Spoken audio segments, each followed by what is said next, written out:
Hello बच्चे, तो कैसे हैं आप लोग। आशा करते हैं कि आप लोग तंदुरुस्त होंगे और जोर शोर से आप लोग का तैयारी चल रहा होगा। उसी तैयारी में और तेजी से तैयारी करना है क्योंकि समय अब बहुत कम बचा है ना। तो चलिए हम लोग तैयारी करते हैं और आज मैथ का क्वेश्चन करते हैं। पूरे 100 क्वेश्चन हम लोग करेंगे। कुछ इस वीडियो में, कुछ अगले वीडियो में होगा, पार्ट 2 में आएगा। चलते हैं हम लोग, ज्यादा समय आप लोग का नहीं लेंगे। इस बात पर गौर करने के लिए हम लोग हर एक वीडियो में आपको कहते हैं, एक दिन तुम अपने संघर्षों पर गर्व करोगे, फिलहाल वक्त है खुद पर काम करने का। बिल्कुल आज अगर आप खुद पर काम कर लीजिए तो मेरा विश्वास मानिए कि कल आपको अपने इस मेहनत पर गर्व होगा और गर्व होगा आपके परिजन को। चलिए आगे बढ़ते हैं, हम लोग मैथ का क्वेश्चन शुरू करते हैं।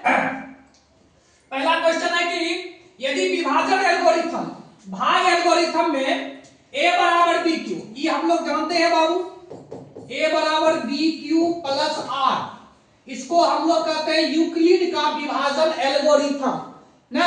ठीक है, या हम लोग बच्चा में पढ़े थे, एक सूत्र पढ़े थे बच्चा में, भाज्य बराबर भाजक गुने भागफल और प्लस शेष, यही है पूरा ना, और कुछ नहीं है। यहां देखिए हमको b का मान दे दिया कितना 4 और q का मान दे दिया है 5 और r का मान दे दिया 1, तो हो गया 20 प्लस 1 यानी कितना 21। कितना हो गया बाबू 21। ऑप्शन नंबर बी हो गया कौन 21। कहे कोई दिक्कत, ये हो गया यूक्लिड का विभाजन एल्गोरिथम। इसी के प्रयोग से हम लोग एचसीएफ भी निकालते हैं। क्या निकालते हैं एचसीएफ, 2 नंबर का पूछता है, वो भी हम बताएंगे आपको। चलिए आगे बढ़ते हैं। देखिए अभी क्वेश्चन 2 को बीजीय व्यंजक दे दिया है, ठीक है ना। इसमें देखिए, इसमें ज्यादा कुछ करने की जरूरत नहीं है, घात पूछता है। तो हम लोग ये जानते हैं कि किसी भी बहुपद का जो सबसे बड़ा घात होता है वही उस पूरे व्यंजक का घात होता है ना। जैसे कि अगर कहीं पर आपको मिल जाए x की power 6 plus 7x square plus 5x³ कुछ मिल जाए, इसका घात कितना हो जाएगा, इस बहुपद का घात हो जाएगा, जो सबसे बड़ा घात है 6, तो 6 हो जाएगा। अब यहां पर गौर कीजिए कि सबसे बड़ा घात तभी होगा जब इसको हम इससे मल्टीप्लाई करेंगे। अब बताइए x³ को जब x स्क्वायर से मल्टीप्लाई करेंगे तो x का पावर कितना आ जाएगा 5। अब इसके बाद किसी से हम गुना करेंगे तो निश्चित तौर पर घात जो है वो इससे कम। देखिए इसको करेंगे तो स्क्वायर और a कितना 3 आएगा, यानी कि सबसे बड़ा घात हमको क्या मिल रहा है यहाँ पर 5 मिल रहा है। क्या मिल रहा है 5 मिल रहा है ना। तो इसीलिए इस बहुपद का घात क्या हो जाएगा तो 5 हो जाएगा। क्या हो जाएगा 5 हो जाएगा ना। कितना हो जाएगा 5 हो जाएगा। चलिए अगला क्वेश्चन, अब नेक्स्ट वीडियो पर, नेक्स्ट स्लाइड पर हम लोग बढ़ते हैं आगे। यदि दो रैखिक समीकरणों का रेखाचित्र यदि प्रतिच्छेदी हो, देखिए बाबू, क्या हम लोग पढ़े हुए हैं कि नहीं पढ़े हुए, हम लोग पढ़े हुए हैं ना कि यदि ग्राफ हमारा जो है इस प्रकार से रहे, ग्राफ अगर आपका इस प्रकार से रहे, प्रतिच्छेदी ग्राफ हो जाए हमारा ना, प्रतिच्छेदी ग्राफ अगर हो जाए, इस प्रकार से ग्राफ हमारा रहे ना, ठीक है।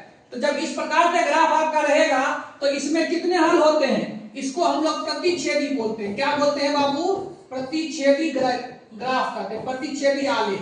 और इसमें हलों की संख्या होती है एक और केवल एक और केवल एक ना, ठीक है, एक और केवल एक हल होते हैं। अगर इसी में हमको ऐसा मिल जाए, मान लिया जाए ऐसा मिल जाए हमको ना, इस प्रकार से अगर हमको मिल जाए, इस प्रकार से ग्राफ मिल जाए, इस प्रकार से ग्राफ मिल जाए, इसको हम लोग समांतर कहते हैं। क्या कहते हैं समांतर कहते हैं, समांतर कहते हैं। क्या कहेंगे बाबू समांतर। और इसमें हल की संख्या कितनी हो जाती है 0। कितनी हो जाती है 0। और एक होता है इस प्रकार से जब संपाती मिल जाता है, तो जब संपाती मिल जाता है तब उसमें हल की संख्या कितनी हो जाती है, संपाती में हल की संख्या होती है अनंत। कितना होता है अनंत होता है ना। तो यहां पर हमको कह रहा है कि रेखाचित्र कैसा है प्रतिच्छेदी है। याद रखना है, जब प्रतिच्छेदी होगा तो एक और केवल एक हल, अगर समांतर रेखा हो जाएगा तो हलों की संख्या 0, मतलब कोई हल नहीं। अगर संपाती हो जाएगा मतलब एक रेखा पर ही दूसरा रेखा आ जाएगा, तब हल की संख्या अनंत होगा। तो इस प्रश्न के अनुसार हमारा ग्राफ कैसा मिल रहा है, प्रतिच्छेदी, यानी हलों की संख्या कितनी हो जाएगी, एक। कितनी हो जाएगी बाबू, एक हो जाएगी। चलिए आशा करते हैं कि आप लोग समझ रहे होंगे।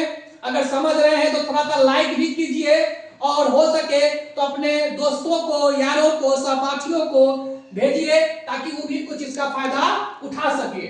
चलिए, निम्नलिखित में से कौन द्विघात समीकरण है, अब बताइए। द्विघात समीकरण किसे कहते हैं, तो वह समीकरण जिसका घात कितना हो, दो हो ना, ठीक है। इसका जो हम लोग फंडामेंटल देखते हैं वो ऐसा होता है ax² + bx + c = 0, यानी कि इसका मैक्सिमम घात कितना होना चाहिए, तो 2 होना चाहिए। कितना होना चाहिए बाबू, 2 होना चाहिए ना। अब यहां पर देखिए हम लोग देखते हैं हल करके। अब इस क्वेश्चन में देखिए, इसको गुना कर देंगे तो x² हो जाएगा, ठीक है, बिल्कुल हो जाएगा। लेकिन बराबर के इस साइड भी x² है तो x² कट जाएगा, तो x² बचेगा ही नहीं। इसमें उसको छोड़िए, यहां देखिए घात 3 है। जब घात 3 हो गया तो इसका मतलब है कि द्विघात समीकरण नहीं होगा ही, ठीक है। अब इसको हल कीजिए, हम लोग इसको हल करेंगे, ठीक है।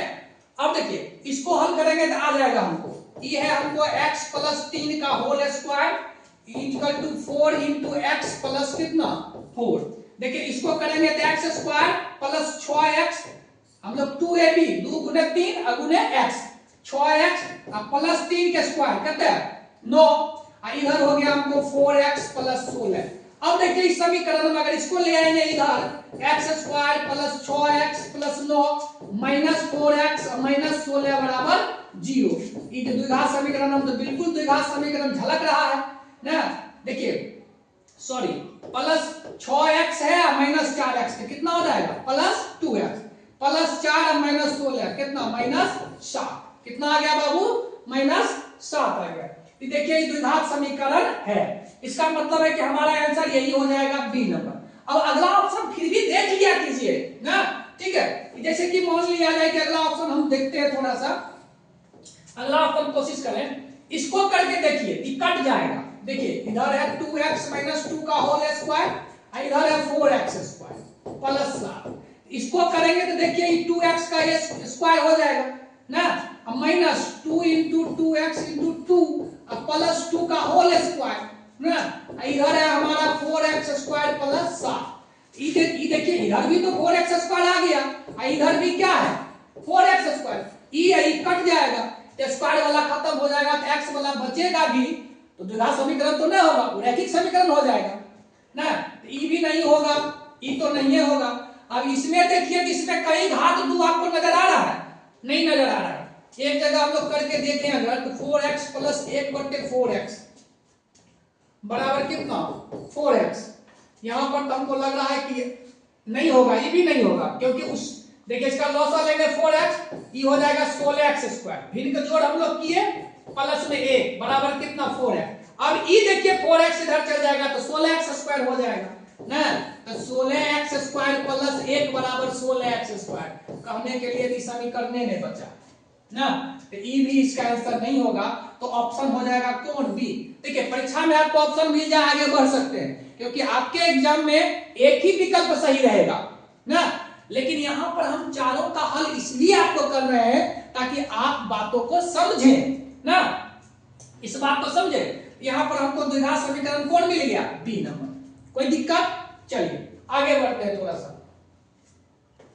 अब कहता है कि यदि ये सभी समांतर श्रेणी में हो तो पी का मान। देखिए समांतर श्रेणी बाबू हम लोग पढ़े हुए हैं ना, जिसका क्रमागत पदों के बीच का अंतर, जिसे हम लोग सार अंतर कहते हैं, क्या होना चाहिए, समान होना चाहिए। जैसे कि एक उदाहरण के तौर पर बताएं कि 2 4 6 8, देखिए यहां से यहां घटाएंगे तो कितना आएगा 2 आएगा, इससे इसको घटाएंगे तो कितना 2 आएगा, इससे इसको घटाएंगे तो 2 आएगा, यानी कि सार अंतर समान है, इस समांतर श्रेणी है। अब कह रहा है किसमें है तो पी का मान, हम पहले इससे इसको करके देख रहे हैं। ई हो गया हमारा t1 पहला पद, ये दूसरा पद, ये तीसरा पद। पहला पद को हम लोग ए भी बोलते हैं, क्या बोलते हैं, ए भी बोलते हैं। यहां देखिए तो इसका d अगर निकालेंगे तो t2 - t1 ना, ठीक है। ये बराबर होना चाहिए किसके, तो बराबर होना चाहिए t3 - t2। देख रहे हैं, इसमें से इसको घटाए इसमें से इसको घटाए तो मान बराबर आया। यहां भी करना है कि अगला पद माइनस पिछला पद, ये दोनों अगला पद माइनस पिछला पद क्या आना चाहिए, समान आना चाहिए। अब देखिए इसको करेंगे हमको तो 3p + 1 माइनस p + 1 बराबर होना चाहिए 6p - 1 माइनस 3p + 1 ना। देखिए अब इसको हम लोग बनाएंगे तो 3p + 1 माइनस p - 1 बराबर 6p - 1 माइनस 3p - 1। देखिए माइनस गुने प्लस माइनस, माइनस गुने प्लस माइनस। देखिए तो 3p में से एक p जाएगा तो कितना p बच जाएगा, 2p। अब +1 और -1 ये तो खत्म ही हो गया, ये खत्म हो गया। अब आगे देखते हैं, अगर हम यहाँ तो 6p में से 3p जाएगा तो कितना p बच जाएगा, 3p बच जाएगा। अब -1 तो -2। अब p को इधर कर देंगे तो 2p या माइनस कितना 3p बराबर कितना -2।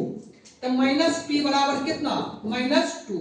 तो p माइनस माइनस खत्म तो p बराबर कितना 2 ना।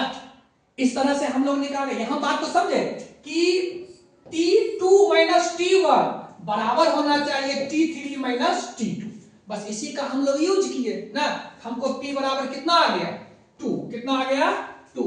Option number D, option number कौन हो जाएगा डी। नेक्स्ट क्वेश्चन देखते हैं हम लोग। कहता है कि त्रिभुज एबीसी है। चलिए एक ट्रायंगल ले लेते हैं हम लोग, एक ट्रायंगल ले लेते हैं। मान लीजिए एक ट्रायंगल ई ले लिए, ठीक है, और दूसरा ट्रायंगल ई ले लिया ना, ठीक है। ई ट्रायंगल जो है ये है हमारा ए बी सी, और इधर ले लेते हैं हम लोग कौन कहता है D E F, D E F. दो ट्रायंगल है। अब कहता है कि बीसी 3 सेंटीमीटर, इसको दे दिया आपको कितना 3 सेंटीमीटर, ई एफ 4 सेंटीमीटर और ई दे दिया आपको 4 सेंटीमीटर हो। तो त्रिभुज एबीसी का क्षेत्रफल देखिए। अब कह रहा है कि दोनों त्रिभुज समरूप है, यानी कि त्रिभुज ए बी सी समरूप है त्रिभुज किसके, डी ई एफ के ना। हम लोग एक प्रमेय पढ़े हैं ना कि दो समरूप त्रिभुज के क्षेत्रफल का अनुपात उसके संगत भुजाओं के वर्गों के अनुपात के बराबर होता है। यह हम लोग एक प्रमेय पढ़े हैं, एक प्रमेय हम लोग पढ़े हैं, और इसका प्रूफ भी एग्जाम में पूछता है फर्स्ट नंबर में ना। प्रमेय ये है, थोड़ा सा हम विस्तार से देखें तो उसमें कहता है कि दो समरूप त्रिभुज के क्षेत्रफल का अनुपात, क्षेत्रफल का अनुपात उसके संगत भुजाओं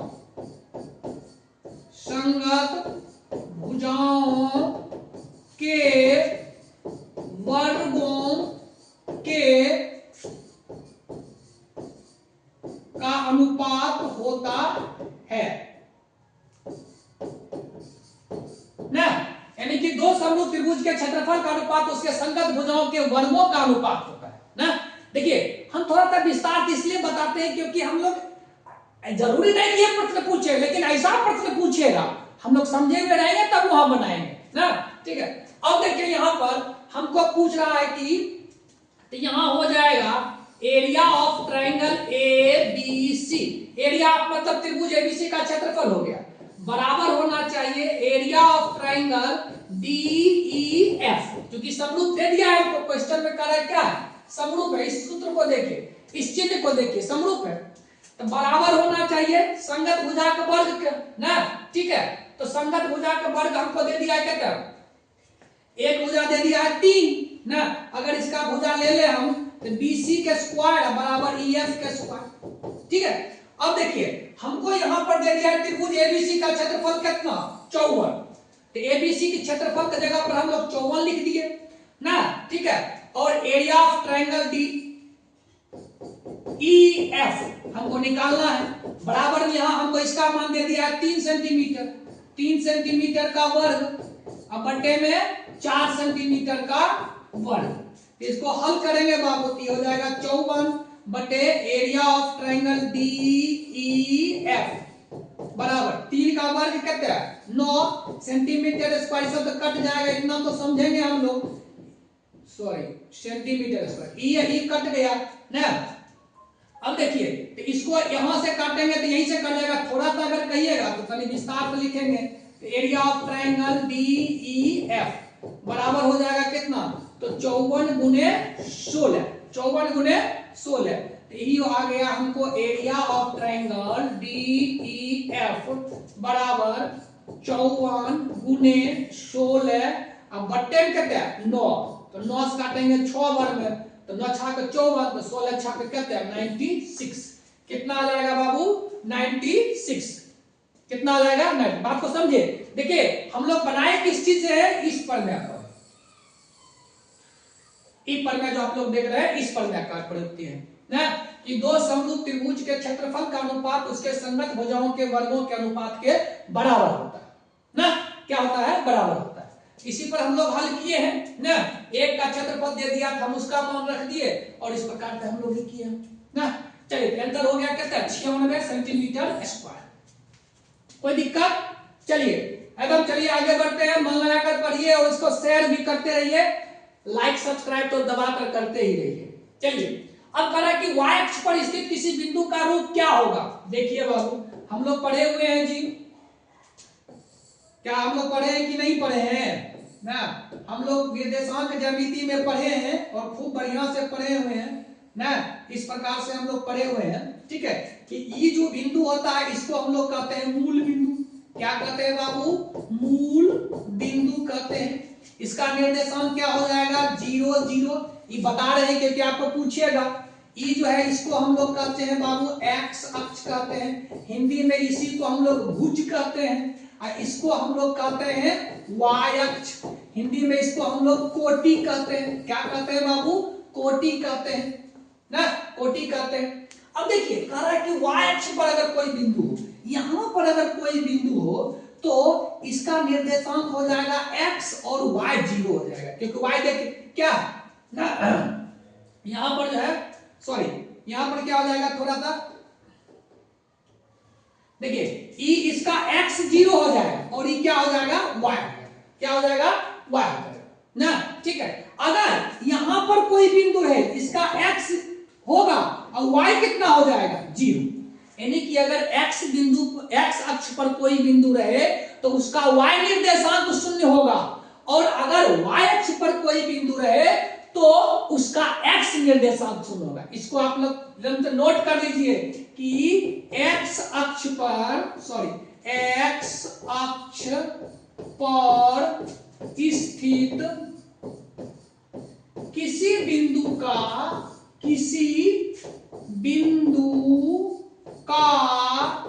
y निर्देशांक क्या होगा 0 होगा। क्या होगा 0 होगा। एवं ये बात को याद एकदम नोट कर लीजिए, इसको एकदम लिख लीजिए। एक बात और हम लोग देखते हैं कि उसके बाद y अक्ष पर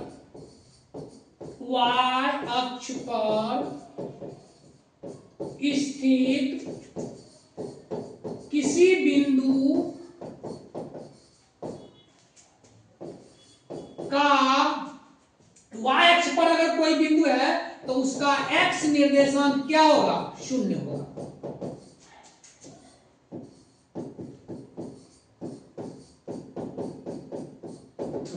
इस बात को समझे।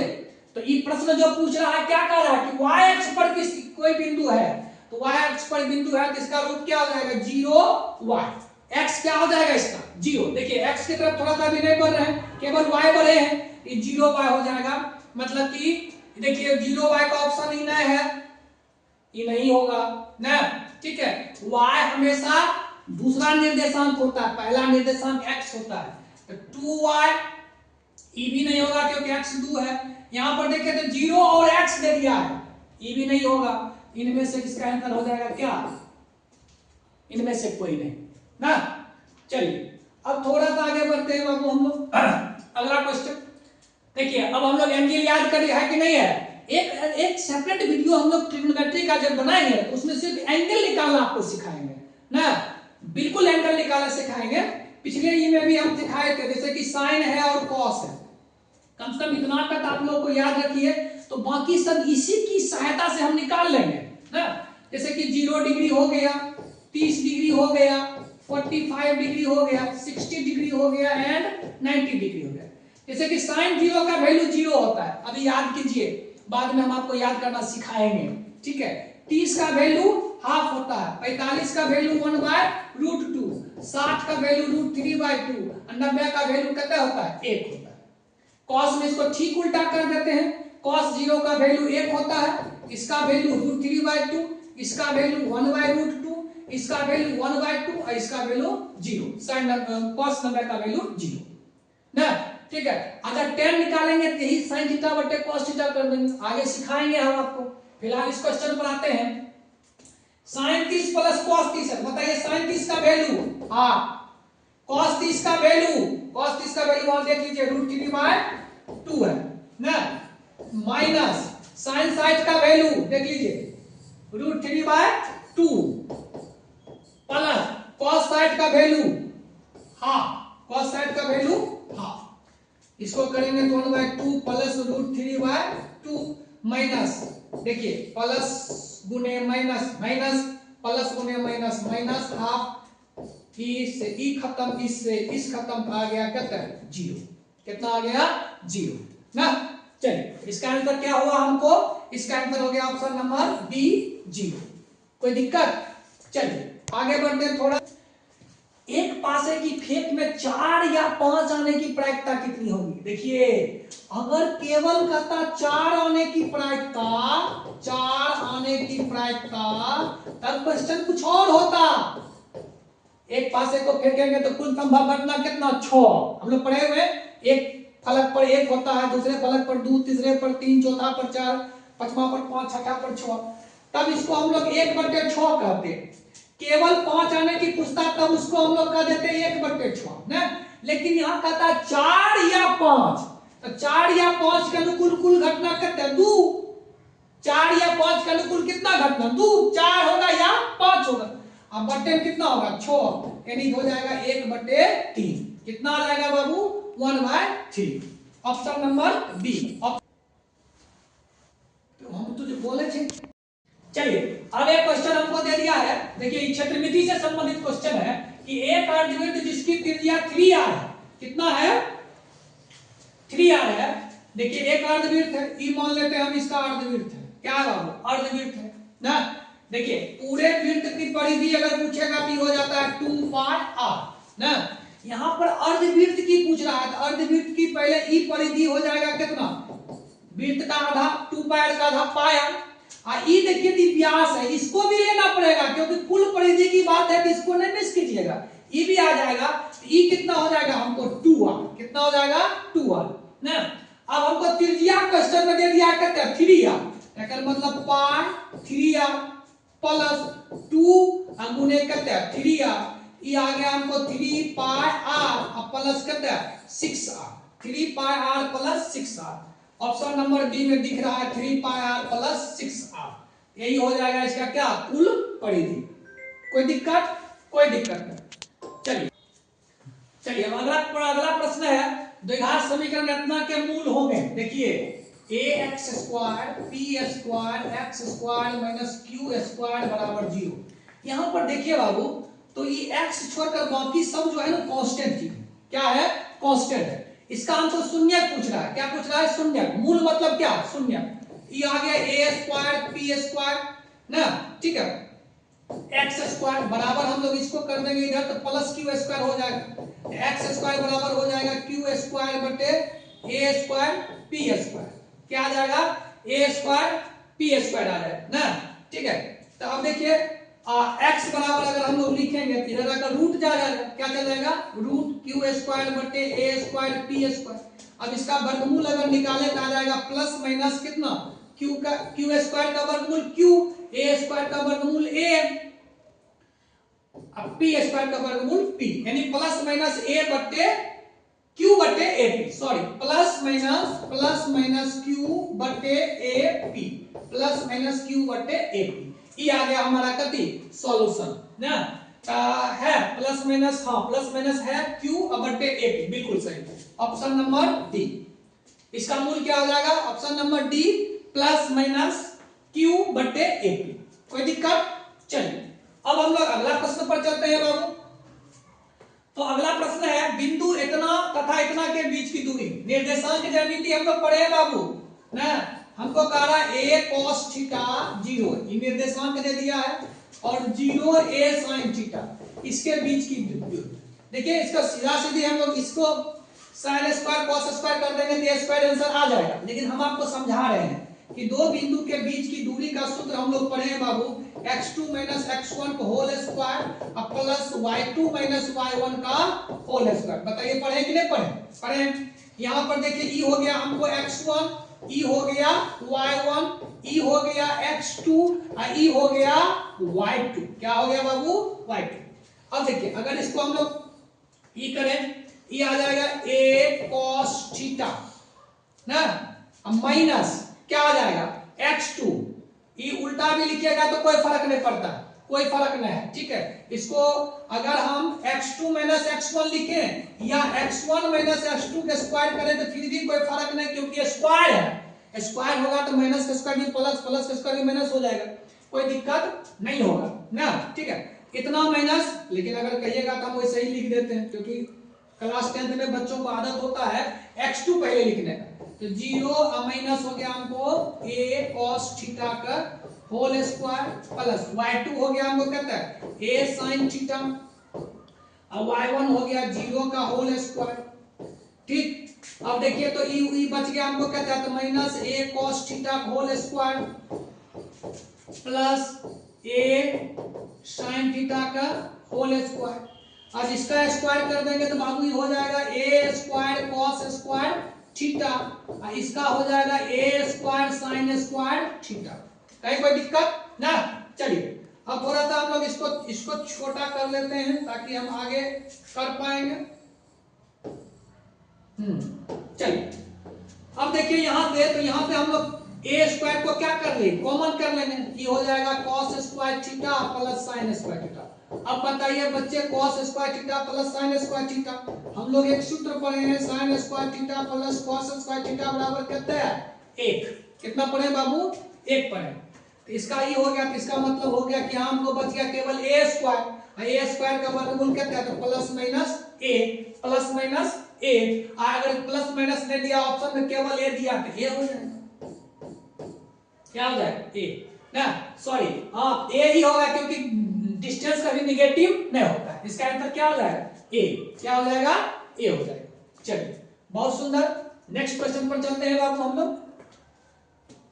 वर्ग अंतराल 15 से 25 का वर्ग चिन्ह, ये तो हम लोग बहुत बच्चा से पढ़ते आ रहे हैं। वर्ग चिन्ह बराबर होता है निम्न सीमा प्लस ऊपरी सीमा बटे 2। देखिए हम लोग इसको जो हम लिख रहे हैं बाबू, ये लिखने का हमारा उद्देश्य क्या है? देखिए हम ये नहीं, हमको ये नहीं दिखाना है कि हमको कितना आता है, हमको ये दिखाना है कि आप कितना समझते हैं और याद रख पाते हैं और परीक्षा में जो है स्कोर कर पाते हैं। तो वर्ग चिन्ह बराबर हम लोग खूब पढ़े हुए हैं, ऊपरी सीमा प्लस निम्न सीमा बटे में 2, ऊपरी सीमा बटे निम्न सीमा प्लस निम्न सीमा बटे 2। तो यहाँ देख रहे हैं कि हमको आ गया हो जाएगा 25 प्लस 15 बटे 2, 40 बटे 2 इसका 2 कितना 20। कितना आ जाएगा 20। तो ये हो जाएगा ऑप्शन नंबर बी ना। चलिए खूब बढ़िया, अब आगे बढ़ते हैं, थोड़ा सा आगे बढ़ते हैं बाबू। कहा कि वर्ग अंतराल 2 से 5, 5 से 8, 8 से 11, 11 से 14 का वर्ग लंबाई। अरे वर्ग लंबाई की ऊपरी में से नीचे घटा दीजिए, 3 आ गया। कितना आ गया? 3 आ गया। कितना आ गया? 3 आ गया। 3 आ गया, ऑप्शन नंबर बी। ये तो बहुत हल्का क्वेश्चन है, आगे बढ़िए। कहा कि एक के मान जिसके लिए इतना इतना का असंगत हल हो, असंगत में हो जाएगा, यहाँ पर अनंत हो जाएगा। यहाँ थोड़ा सा जो है मिस्टेक हो गया है, अनंत हो जाएगा। क्या हो जाएगा? अनंत हो जाएगा, यहाँ पर अनंत हो जाएगा, अनंत हल हो जाएगा। देखिए 3 प्रकार के होते हैं, हम लोग पढ़े हैं कि अगर a1 बाय a2 बराबर नहीं हो b1 बाय b2 तो इसके कितने हल? एक हल।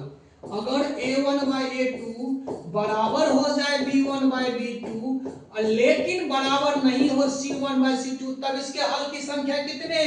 0, कोई हल नहीं। लेकिन अगर a1 बाय a2 बराबर हो जाए b1 बाय b2 और बराबर हो जाए C1/C2, तब इसके होते हैं कितने हल? तो अनंत हल। कितने हो जाएंगे बाबू? अनंत हल हो जाएंगे ना। यहां पर देखिए 10x + 5y बराबर a - 5 और 20x + 10y बराबर हमको माइनस, सॉरी ये माइनस a है, बराबर में 0। इसको उधर भेज देंगे ना, ये हो जाएगा 20x + 10y, या ऐसे भी रखोगे तो कोई दिक्कत नहीं है, उसको भी इधर माइनस कर लोगे फिर भी कोई दिक्कत नहीं, तो बराबर ये हो जाएगा। अनुपात निकालेंगे तो चिन्ह में कोई प्रॉब्लम नहीं है। यहां पर देखिए तो a1/a2 कितना 10/20 काट देंगे तो 1/2, b1/b2 अगर निकालिए आप, ये भी आ जाएगा तो 5/10 काट दीजिएगा तो 1/2, c1/c2 निकालिए आप, ये आ जाएगा हमको a - 5 अब बटे में कहते हैं a। अब बताइए ये तीनों बराबर होना चाहिए, इसका मतलब a - 5/a बराबर होना चाहिए किसके बाबू? 1/2। किसके बराबर होना चाहिए? 1/2। अब इसको हल करेंगे तो a गुने 1 a बराबर 2 × a - 5 ना, ये आ गया हमको a बराबर कहते हैं 2a - 10। अब a को इधर ले आएंगे, ये -2a बराबर -10, यानी -a बराबर कहते हैं -10, माइनस खत्म स्वाहा, तो हो गया a बराबर कितना आ गया हमको? 10। a बराबर आंसर क्या आ गया बाबू? 10। तो यहां पर हमारा आंसर कितना आ जाएगा बाबू? 10। a बराबर कितना आंसर आ जाएगा? 10। a बराबर कितना आ जाएगा? 10 आ जाएगा ना।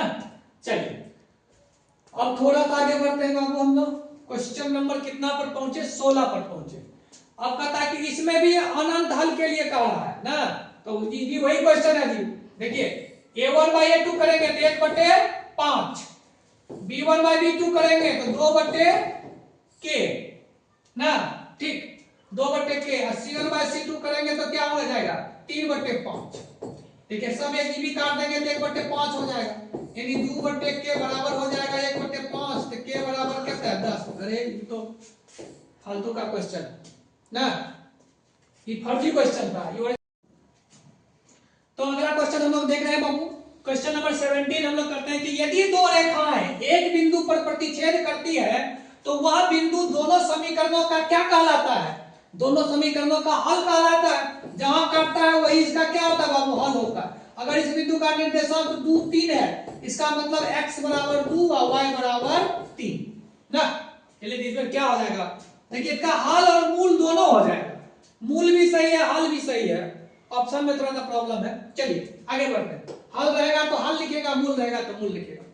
यदि द्विघात समीकरण इतना के मूल समान हो तो, चलिए बहुत सुंदर, द्विघात समीकरण के मूल समान कब होते हैं? जब d बराबर क्या होना चाहिए? 0। d को हम लोग क्या कहते हैं? विवेचक। क्या कहते हैं? विवेचक। कभी कभी 2 नंबर में हमको विवेचक निकालने के लिए पूछता है ना। d बराबर 0, d बराबर क्या हो जाता है बाबू? b² - 4ac, यानी कि b² - 4ac किसके बराबर होना चाहिए? 0 के, अर्थात b² बराबर हो जाना चाहिए किसके? 4ac के। किसके बराबर हो जाना चाहिए बाबू? 4ac के ना। जब 4ac के बराबर हो जाना चाहिए तो ऑप्शन नंबर हमारा कौन हो जाएगा? बी, सॉरी सी होगा। क्या हो जाएगा? सी हो जाएगा। ऑप्शन नंबर क्या हो जाएगा? सी हो जाएगा ना। चलिए आगे बढ़ते हैं, कॉपी और कलम लेकर बैठिए और एकदम लिखते चलिए। चलिए यदि द्विघात समीकरण b² - 4ac हो तो मूल होंगे। चलिए उसी क्वेश्चन का अगला पार्ट है ही। अगर b² का मान 4ac से बड़ा है ना, ठीक है, इसका मतलब इसका मूल जो होता है बाबू, ई हो जाता है वास्तविक एवं समान, सॉरी वास्तविक एवं असमान, वास्तविक एवं असमान यानी भिन्न। अगर b² बराबर हो जाएगा 4ac के, तब इसका मूल जो होगा बाबू ई भी हो जाएगा वास्तविक,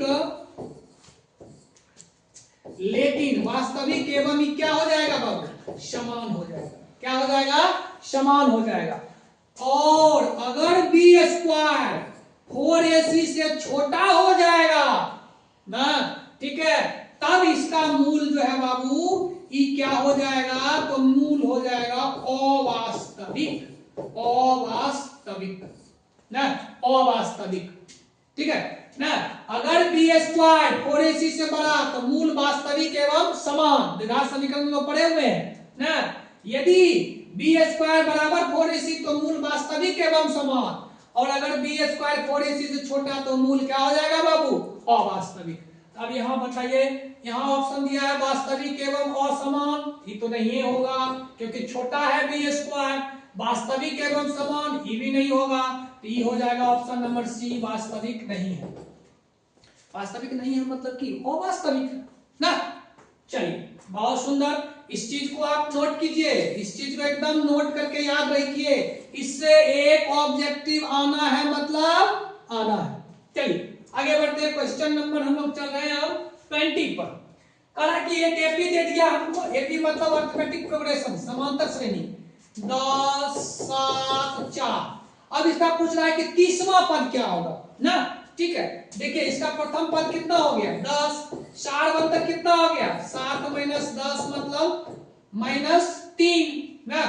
और टी 30 पूछ रहा है, यानी कि n बराबर हमको कितना आ गया बाबू 30, n बराबर 30 ना।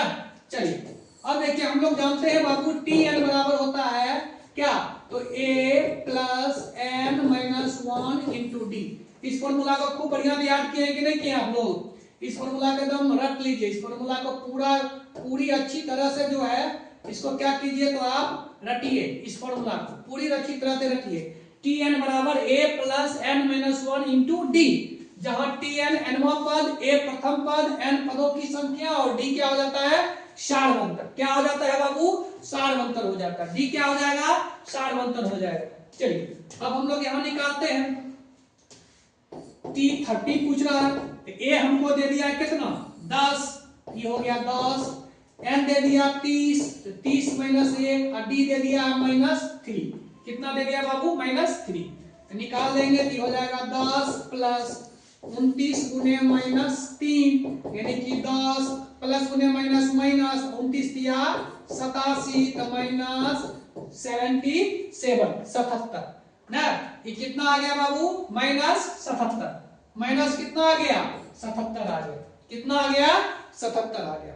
कहीं कोई दिक्कत, कोई दिक्कत। चलिए अब चलते हैं नेक्स्ट क्वेश्चन पर हम लोग। सेम क्वेश्चन है जी, यहां तो दे दिया, केवल डाटा चेंज कर दिया, -3 -½ और 2 डॉट डॉट का 10वां पद पूछ रहा है। क्या पद पूछ रहा है बाबू, 10वां पद ना। ठीक है, देखिए यहां प्रथम पद कितना -3, सारवंतर कितना तो -1/2 और -3 ना। ये हो जाएगा -½ माइनस गुने माइनस +3। इसका लॉसो लीजिएगा, देखिए हम पूरा विस्तार से थोड़ा बताते हैं ताकि आप समझिए बातों को। और प्लस कितना 6, यानी कि 5/2, ये आ गया हमको सारवंतर। ठीक है ना। और n दे दिया हमको 10, और t n बराबर हमको क्या कर रहा है, तो पूछ रहा है ना। चलिए फॉर्मूला की तुरंत हम लोग उस स्लाइड पर लिखे थे, टी एन बराबर a plus n minus 1 into d ना। ठीक है, तो टी10 हो जाएगा हमको, a हो गया कितना, a हो गया -3 प्लस 10 में से 1 जाएगा तो 9, और d का वैल्यू 5/2, यानी -3 प्लस 45/2, दशमलव में आंसर है। तो चलिए ठीक है, तो -3 अब प्लस हो जाएगा ये कितना 22.5 ना, यानी कि आ गया 19.5। कितना आ गया बाबू 19.5, ऑप्शन नंबर 1 19.5। कहीं कोई दिक्कत, एपी बड़ी आसान चैप्टर है और स्कोरिंग चैप्टर है, उससे क्वेश्चन पूछता है, अच्छा खासा पूछता है। चलिए अब पता है कि निम्नलिखित में से कौन अपरिमेय संख्या है। चलिए अब देखिए, √49 इसका वर्गमूल 7 परिमेय संख्या, 6 परिमेय संख्या, 16 का 4 परिमेय संख्या, इसका हो जाएगा 3√3, मतलब ये अपरिमेय संख्या, बड़ी आसान था, कोई दिक्कत। चलिए हम लोग चाहते हैं कि ए बी सी का एलसीएम, देखिए इस क्वेश्चन जो है गलत है, इसका एचसीएफ होगा। क्या होगा, एचसीएफ पूछेगा, क्योंकि एलसीएम पूछता तो ऑप्शन ही नहीं होता। ठीक है ना, क्या करता है, यदि a बराबर इतना, b बराबर इतना, c बराबर इतना, तो a b c का एलसीएम क्या होगा? नहीं, इसका एचसीएफ पूछेगा, क्योंकि एलसीएम इसका ज्यादा आ जाएगा। देखिए a बराबर 2 गुणे 3 है ना, b बराबर देखिएगा तो वह जगह 2 गुणे 3 आ जाएगा, और c बराबर है 3 स्क्वायर गुणे 5। लिखने में थोड़ा सा मिस्टेक है। देखिए अगर एलसीएम पूछेगा तो इसका एलसीएम अगर तुमको निकालने के लिए कहे, इसका एलसीएम हो जाएगा 2 पर पावर 3, जो मैक्सिमम घात होता है वो पकड़ा जाता है, ठीक है ना। उसके बाद 3 हो जाएगा और उसके बाद 5 हो जाएगा, ई हो जाएगा ना। तो एलसीएम नहीं होगा, हमको एचसीएफ कह रहा है। एचसीएफ इसका हो जाएगा जो तीनों में मिलता है, तो तीनों में 3 मिल रहा है, खाली क्या मिल रहा है 3, वो भी एक 3 मिल रहा है, इसका एचसीएफ हो जाएगा कितना 3। यहाँ पर थोड़ा सा मिस्टेक है, इसको एचसीएफ क्या है, एचसीएफ ना, क्या हो जाएगा एचसीएफ। कोई दिक्कत ना। चलिए अगले स्लाइड पर चलते हैं हम लोग बाबू। क्वेश्चन नंबर 24, दो पासों को एक साथ फेंका जाए तो 10 आने की प्रायिकता। चलिए अब हमको बताइए आप, अगर दो पासा को हम एक साथ फेंक दें तो कुल संभव घटना कितना होता है ना। तो दो पासों के लिए थोड़ा सा नोट कीजिएगा आप लोग, दो पासों के लिए कुल संभव घटना होती है, कुल संभव घटना बराबर हो जाएगा 6 गुणे 6 बराबर कितना 36। कितना होता है 36। कुल संभव घटना कितना हो जाएगा 36। अब कह रहा है कि फेंकने पर योग 10 आने का, दो पर माने कि 10 मतलब दोनों का योग कह रहा है। तो देखिए क्या कंडीशन बनेगा, एक कंडीशन बनेगा कि दोनों पर 5-5 चले आए, पहला कंडीशन। दूसरा कंडीशन होगा कि एक पर 4 और दूसरे पर 6 चला है। अगला कंडीशन होगा कि एक पर 6 और दूसरा पर 4 चले आए। उसके बाद देख लीजिएगा कोई कंडीशन नहीं बनेगा, मात्र 3 कंडीशन बनेगा, यानी कि इसकी प्रायिकता हो जाएगी 10 आने की प्रायिकता कितना हो जाएगा, तो कुल संभव घटना 3 के अनुकूल 10 आने के अनुकूल घटना की संख्या 3 और कुल संभव घटना 36, काट देंगे तो 1/12 कितना आ गया 1/12। 1/12 का मतलब ऑप्शन नंबर सी के। कोई दिक्कत है ना। चलिए अगला क्वेश्चन हम लोग देखेंगे।